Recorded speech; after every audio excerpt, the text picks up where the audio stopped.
ये भारत के प्रथम कानून मंत्री तथा भारतीय संविधान के पिता महामानव डॉक्टर भीमराव अंबेडकर को समर्पित एक प्रस्तावित स्मारक है, जो भारतीय राज्य महाराष्ट्र के मुंबई में स्थित है। यह स्मारक मुंबई के दादर में इंदू मिल की 12.5 एकड़ भूमि पर बन रहा। स्मारक में अंबेडकर की 137.3 मीटर 450 फीट ऊंची कांस्य की विशालकाय मूर्ति स्थापित की जाएगी, जो विश्व की तीसरी सबसे ऊंची मूर्ति होगी। ये स्मारक डॉक्टर बाबा साहेब अंबेडकर के समाधि स्थली चैत्य भूमि के करीब है। वर्तमान में विश्व की पहली और दूसरी सबसे ऊंची मूर्तियां statue of unity 182 metre 597 feet और spring temple Buddha 153 metre 502 feet हैं। स्मारक को स्टैच्यू ऑफ यूनिटी इक्वलिटी समानता की प्रतिमा कहा जाता है। डॉक्टर बाबा साहेब अंबेडकर ने भारतीय लोगों में समानता प्रस्थापित करने के लिए आजीवन संघर्ष किया, इसलिए उनको समानता का प्रतीक सिंबल ऑफ इक्वलिटी माना जाता है। और इसी स्मारक के दर्शन के लिए महेंद्र फैंस क्लब ने अपने वार्ड के लोगों को यहां लाकर यहां इन्हें एक डॉक्यूमेंट्री दिखाई और साथ साथ पूरे स्मारक का दर्शन करवाया। जानते हैं लोगों ने क्या कहा।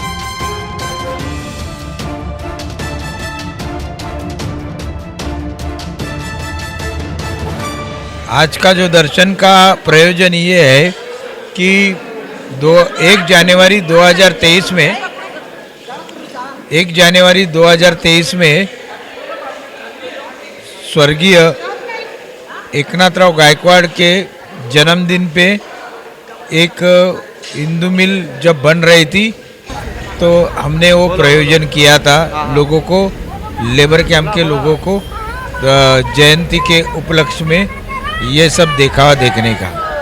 उसके बाद में 2 साल के बाद आज के दिन 14 दिसंबर 2025 में ये इंदू मिल का जो 90% काम पूरा हुआ है, लोगों को उसकी जांच मुझे लोगों को देखने के लिए मैं आज लेके आया और लोगों को 2 घंटा लग गया ये जो जमीन देखने के लिए, जो बाबा साहब आम्बेडकर का अंतर्राष्ट्रीय स्मारक जो बन रहा है वो देखने के लिए 2 घंटा लग गया। और 2 घंटे के बाद में लोगों को एक अच्छा स्वादिष्ट भोजन साईराज कैटर्स के तरफ से भी देने को आया है। आज आम्ही या ठिकाणी शिवाजी पार्क हिंदुजा मिल यांचे डॉक्टर बाबासाहेब आंबेडकरांचे स्मरण बघण्यासाठी आलो। लायन्स क्लब अध्यक्ष महेंद्र साळवे यांच्यातर्फे खरोखरच डॉक्टर बाबासाहेब आंबेडकरांचे स्मारक बघून आम्हाला खूपच आनंद वाटलं। कारण का डॉक्टर बाबासाहेब आंबेडकरांची या पुण्याने आज आम्ही या ठिकाणी आलोत आणि त्यांची पुण्य म्हणजे अखंड जगात भारतात सगळ्या ठिकाणी प्रसिद्ध आहे।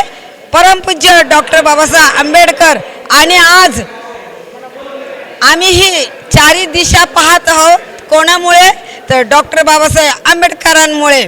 आणि आज हे जे सगळं आम्हाला प्रदर्शन बघण्यास मिळाले, माननीय लायन्स क्लब अध्यक्ष महेंद्र साळवे तर्फे खरोखरच महेंद्र साळवे यांचा आम्ही मनपूर्वक आभार आणि स्वागत करीत आहोत। का कारण त्यांना डॉक्टर बाबासाहेब आंबेडकरांनी आज आपल्या जनतेसाठी काय केलं काय नाही यांची जाणीव त्यांनी मनपूर्वक अशी ठेवली आहे ना।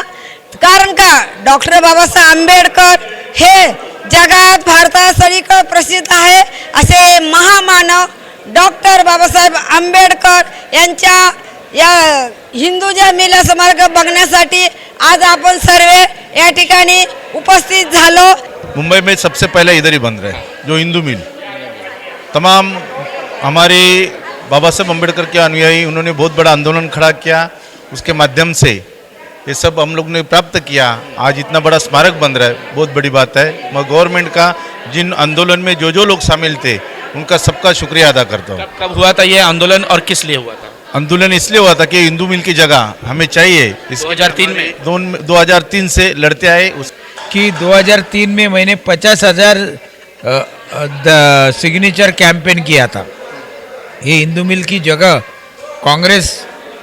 कांग्रेस के मैनिफेस्टो में मैंने डाला था और उसकी वजह से ये जमीन जो ये अपने अशोकराव चौहान मुख्यमंत्री थे वो एक 25% जमीन 12.5 एकड़ में से 25% जमीन देने का वादा किया था, लेकिन उसके बाद में परिवर्तन आया और मोदी सरकार ने ये संपूर्ण जमीन ये स्मारक को तुरंत दे दिया और आज जो अंतर्राष्ट्रीय स्वरूप का जो स्मारक हो रहा है ये देखने जैसी बात है कि इसकी संकल्पना मैंने जो मैनिफेस्टो जो दिया था कांग्रेस कमेटी में उसी तरीके था वो स्मारक का जो आर्किटेक्चर ने जो बनाई चीज़ है वो उसी तरह से बन के 90% तो पूरा हुआ है। बाबा साहब आम्बेडकर जी का एक जूता भी बन गया है और गाजियाबाद में उनका पूरा स्टैचू बनाने का प्रयोजन हो रहा है। ये प्रोजेक्ट में स्टैचू और पेडिस्टल छोड़ के पेरिफेरल एरिया में एंजलरी स्ट्रक्चर्स है, जिसमें एंजलरी स्ट्रक्चर में अभी जो एंट्रेंस प्लाजा बिल्डिंग है, रिसर्च सेंटर जैसे लाइब्रेरी है, लेक्चर हॉल में कितने लोग आ सकते हैं? लेक्चर हॉल है, लेक्चर हॉल 4 लेक्चर हॉल है बड़े बड़े, उसमें 100 की कैपेसिटी है और एक कॉन्फ्रेंस रूम है। उसके साइड में लाइब्रेरी है और लाइब्रेरी के साइड में एग्जीबिशन फॉयर है और फिर ऑडिटोरियम है 1000 कैपेसिटी का। इसके नीचे डबल बेसमेंट है, 2 बेसमेंट है, जिसमें तकरीबन 475 कार पार्किंग 500 तक कार पार्किंग हो सकता है। पेरिफेरल स्ट्रक्चर्स ये पूरे के पूरे एंजलरी का हमारा सिविल का काम हो गया है, फिनिशिंग का काम और एमईपी का जो लाइट फिक्चर्स का पार्ट है वो अभी चालू है। और वो छोड़ के जैसे आपने बोला स्टैचू टोटल 450 फीट है, हाँ 100 नीचे से लेके ऊपर तक। नीचे जो पेडिस्टल है वो 100 फीट का है। जो पेडिस्टल का काम हमारा स्ट्रक्चर का काम पूरा हो गया है, स्ट्रक्चरल स्टील का काम चालू है। अभी स्टैचू का ऊपर का जो हमारा राम सुतार के वहाँ से जो कार्यशाला में से आ रहा है, स्टैचू का पहला पार्ट भी यहाँ पे आ गया है, उसका स्ट्रक्चरल स्टील लगा के उसके ऊपर हम लोग क्लाइड करा देंगे। ये स्टैचू से इतना बड़ा स्टैचू कैसे खड़ा होगा? इसके लिए हम लोगों ने यहाँ पे 750 टन मेट्रिक टन का क्रेन लाया है, जिसका हेवी कैपेसिटी है। वो एक स्पेशलाइज क्रेन है और वो क्रेन एट ए टाइम 70 से 75 ton structural steel at a time Hindustan में 2 ही ऐसी? हाँ, वो 2 ही है, उसमें से एक यहाँ पे हम लोगों ने लाया है। आज दादर चैत्य भूमि के पास हिंदू मिल की जगह वहाँ पर डॉक्टर बाबा साहेब आम्बेडकर स्मारक है, वहाँ पे आज जाने का आज सौभाग्य प्राप्त हुआ। हमारे नेते कांग्रेस नेते महेंद्र साल्वे साहब, उनके आशीर्वाद से आज लेबर कैंप के सभी जो धार्मिक धर्म के लोग हैं उनको यहाँ पे आने का मौका मिला। मुझे फर्स्ट टाइम है मेरा और देखा मैंने, आज विज़िट किया, ऑडिट हुआ, सब जगह हमने देखा कि एक अच्छा टेक्चर बाबा साहब के नाम पे सरकार बना रही है और अच्छा लगा कि भविष्य में हम भी हमारे बच्चे को यहाँ पे लेके आएंगे और दिखाएंगे। अभी तो संकल्पना है। मैं धन्यवाद देता हूँ न्यूज़ नेशन को और हमारे महेंद्र साल्वे फैंस क्लब के ग्रुप को, जो आज ये सबको यहाँ पे आके मुफ्त व्यवस्था की है, जो खाने की बस से लाकर या उनको यहाँ पे मुफ्त घुमाया प्लस खाना दिया। मैं उनका धन्यवाद करता हूँ महेंद्र साहब। इसमें बीच में कोविड आया, कोविड के वजह से 2-2.5 साल गया, क्योंकि ये जो स्टैचू था वो स्टैचू चाइना में बनने वाला था, लेकिन चाइना में कोविड आया, कोविड के वजह से वो लोगों ने काम छोड़ दिया।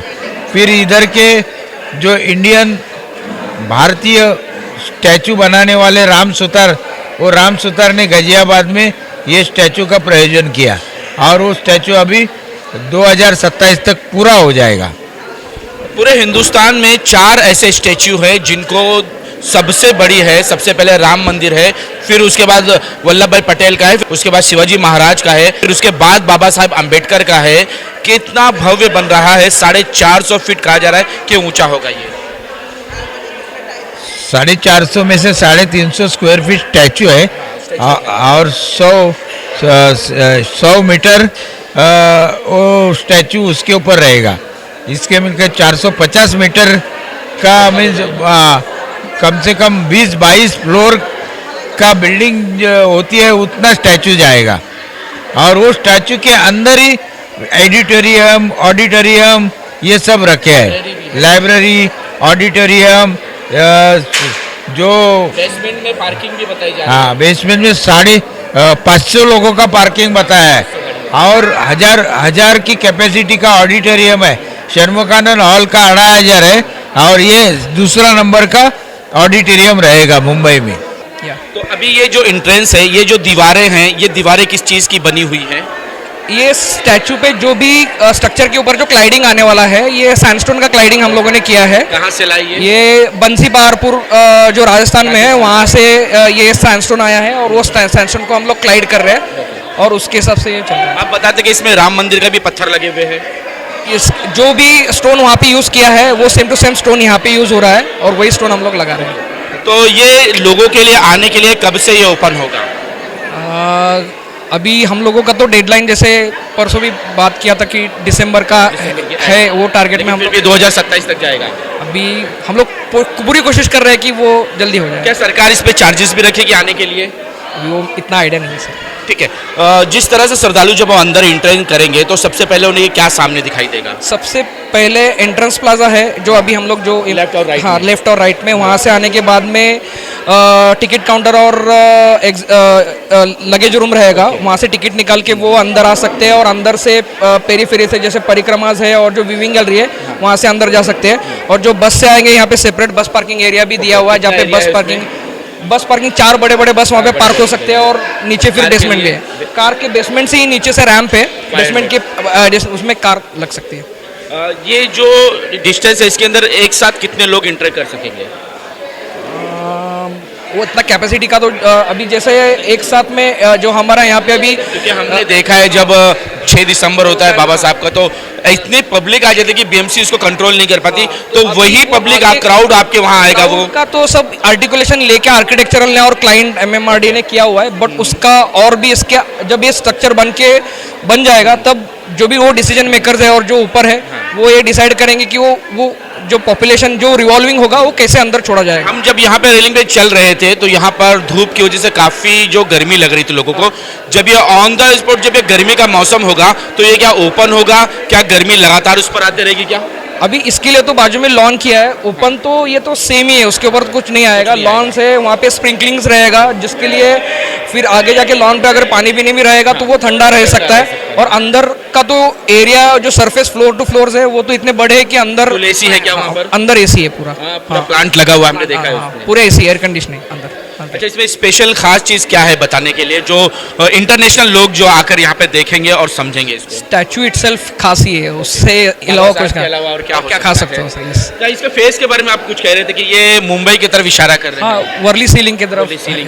तो उससे क्या कितनी कठिनाई आई है इस इंदू मिल को बाबा साहब के नाम कराने में? क्योंकि कहा जा रहा है कि 25% जमीन पहले देने की बात की गई थी, लेकिन फिर उसके बाद धीरे धीरे जब मोदी सरकार या दूसरी सरकारें आई तो उन्होंने इसे पूरा 12.5 एकड़ जो है वो बाबा को दे दिया। इस आंदोलन का मैं एक हिस्सा हूँ। मैं भी रामदास अठावले साहब के साथ में काम करता हूँ, उनका भी बहुत बड़ा हिस्सा है। हम लोग ने भी आंदोलन में शामिल थे, हमारा पुलिस स्टेशन में बाकायदा रिकॉर्ड है, हमारा नाम है यहाँ पर। फिर आनंदराज अंबेडकर साहब यहाँ बैठे तो हम लोग 3 दिन यही जगह पे धरना दिया था, 3 दिन हम यहीं पे थे। आज जब भी 25% से 75% बाद में ये गवर्नमेंट आने के बाद सब प्राप्त किया और अभी ये काम शुरू हुआ है। बाबा साहेब का इमारत देखने आए हम लोग, बहुत सारी महिला आए और पुरुष आए, बहुत अच्छा लगा। सब अच्छे से बताया, उन्होंने प्रचार किया क्या क्या बना है और क्या क्या बनने वाला है और कितनी फैसिलिटी होने वाली है। बाहर से जो आएंगे और जो इधर के लोग आएंगे उनको रहने का, खाने का, सब चीज़ उनको फैसिलिटी है और बहुत अच्छा लगा और बहुत अच्छे से उन्होंने दर्शाया। क्या लगता है कि ये काम कब तक खत्म हो जाएगा और श्रद्धालुओं को कब तक यहाँ पर दर्शन के लिए आने मिलेगा? गवर्नमेंट का ये कहना है कि 2027 तक हम लोग पूरा करेंगे, सॉरी माफ कीजिए 28 तक हम लोग पूरा करेंगे, 2 साल में हम लोग पूरा करेंगे। लेकिन कहा तो गया था कि दिसंबर में ही खत्म हो जाएगा। न हो सकता क्योंकि हम लोग ने अभी पूरा यहाँ सर्वे किया, सब देखा हम लोग ने, तो बहुत छोटे मोटे काम जो रहते उसमें थोड़ी सी रुकावट देरी लगती है क्योंकि बड़ा काम तुरंत खड़ा हो जाता है, लेकिन अंदर का जो इंटरनल काम रहता है उसके लिए थोड़ी टाइम लगता है। क्या जिस तरह से आपने देखा कि महाराष्ट्र में शिवाजी महाराज के पुतले जो है वो गिर गए थे, ऐसे में इतना बड़ा स्टेचू, क्या उसकी कोई सपोर्टिंग होगा, कोई इसकी तरफ से कोई ऐसा आपने कोई बात की है क्या कि किस तरह से सेफ होगा ये? नहीं, छत्रपति शिवाजी महाराज हमारे आराध्य देवता है महाराष्ट्र के, हमारे बहुजनन के प्रतिपालक है। महाराज का जो पुतला जो गिर गए, एक दो जगह पे जो गिरा, वो जिन आर्किटेक्ट था चाहे इंजीनियर था, जो भी थे, वो कड़ी निंदा करते हम, क्योंकि ये बाबा साहब अम्बेडकर का स्टैचू है। इसके ऊपर केंद्र सरकार, महाराष्ट्र सरकार और हमारे दलित बहुजन वर्ग के सारे नेता, उनका वो कड़ी निगाह रख के वो लोग काम कर रहे, तो ये सब हो नहीं सकता है। ऐसे एक सेफ्टी के लिए आपने कुछ करा है, बात किया है? बात तो आदरणीय रामदास जी आठवले साहब है, वो कर रहे, वो सरकार में शामिल है, केंद्र में मंत्री है, हमारे महेंद्र साळवे साहब है। सबसे पहला इंदू मिल की जगह मिलना मांगता है। ये 97 में सबसे पहली 97-98 में सबसे पहली मांग किए थे, आदरणीय महेंद्र साळवे साहब ने किए थे। वो अखबार की न्यूज़ आज तक मेरे पास है, मैंने संभाल के रखा है। उसके बाद में ये लड़ाई की शुरुआत हुई, तो महेंद्र साळवे साहब का बहुत बड़ा योगदान है ये इंदू मिल की जगह प्राप्त करने में, सब इसमें हमारे इससे आंदोलन में बहुत बड़ा उनका योगदान है। कितना गर्व महसूस हो रहा है कि बाबा साहब के चैत्य भूमि के बगल में ही सिर्फ इस तरह का भव्य स्टैचू बनाया जा रहा है। हमारा जो आज गर्व से कहता हूँ कि हमारा सीना 36 इंच ने 52 इंच हो गया, इसके लिए मैं गर्व व्यक्त करता हूँ। और आपका चैनल है, आपके चैनल का मैं आभार व्यक्त करता हूँ। यहीं पे रुकता, नमो बुद्धाय, जय भीम। अपना परिचय। मुंबई करो के लिए गर्व की बात है कि बाबा साहेब अम्बेडकर का यहाँ जिस तरह स्मारक बन रहा है, जो 450 फीट होगा, सिर्फ बाबा साहेब के पुतला जो है वो 350 स्क्वायर फीट का होगा। ये यहाँ से एंट्रेंस होगा, यहाँ से शुरुआत होगी और अंदर जाकर जो है वो तमाम स्मारक के लोग जो है वो दर्शन कर पाएंगे, ऑडिटोरियम में जा पाएंगे, लाइब्रेरी में जा पाएंगे। उन तमाम चीज़ों को आप दिखाएंगे कि ये देखिए किस तरह से ये खूबसूरती जो शुरुआत है, और ये सारी की सारी जो है वो राजस्थान के स्टोन से लाके बनाई गई है। और हूबहू जो राम मंदिर में जिस तरह का स्टोन इस्तेमाल किया गया है, वही राम मंदिर का स्टोन जो है यहाँ पे इस्तेमाल किया जा रहा है। और आप देख सकते हैं कितने खूबसूरती के साथ ये शुरुआत हो चुकी है। 90% काम हो चुका है, सिर्फ 10% काम अभी बाकी है। आज तक के लिए इतना ही। देश विदेशी खबरों के लिए देखते रहें न्यूज़ नेशन इंडिया।